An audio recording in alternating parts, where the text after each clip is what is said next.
भाग्य विधाते आणि तेच माझे आवडते नेते माननीय यशवंतराव चव्हाण यांचा जन्म 12 मार्च 1913 रोजी सांगली जिल्ह्यातील देवराष्ट्र या गावी बळवंतराव विठाबाई यांच्या पोटी झाला. वयाच्या 4व्याच वर्षी त्यांच्या वडिलांचे निधन झाले. नंतर त्यांच्या आई विठाबाई यांनी संगोपन केले.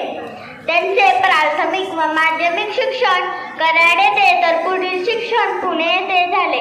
बालपणापासूनच त्यांना संगीत, वाचन, भाषण व कीर्तनाची आवड होती. नंतर त्यांनी महात्मा गांधी यांच्या असहकार चळवळीत सत्याग्रही म्हणून उडी घेतली. 1930 साली कराडातील टिळक हायस्कूलच्या मध्ये असलेल्या झाडावर तिरंगा फडकवला. हे जेव्हा विविध इंग्रज अधिकाऱ्यांना कळले तेव्हा त्यांना 18 महिन्यांचा कारावास झाला. त्यावेळी शाळेचे मुख्याध्यापक यांनी त्यांच्या आईंना सांगितले, यशवंताने माफीनामा लिहून दिला तर त्यांची लवकर सुटका होईल. त्यावर त्यांच्या आई म्हणाल्या, काय म्हणता मास्तर, माफी मागायची त्याची काही गरज नाही. परमेश्वर आपल्या पाठीशी आहे. अशा कणखर आईचे आपण पुत्र आहोत याचा त्यांना अभिमान वाटला आणि हाच प्रसंग त्यांच्या आयुष्यातला कलाटणी देणारा ठरला.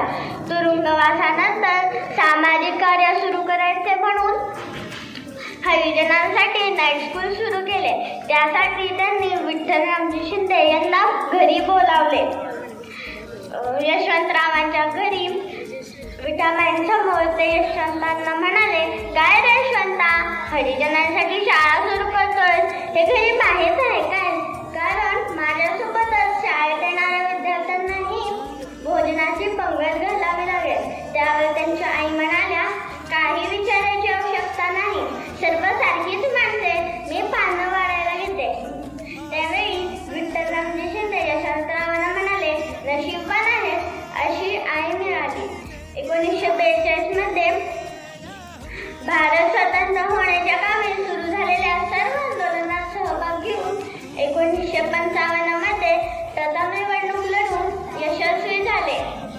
नंतर 1960 मध्ये द्वैपाक्षिक महाराष्ट्राचे मुख्यमंत्री झाले व संयुक्त महाराष्ट्रासाठी विशेष प्रयत्नातून 1 मे 1960 रोजी महाराष्ट्र स्वतंत्र झाला.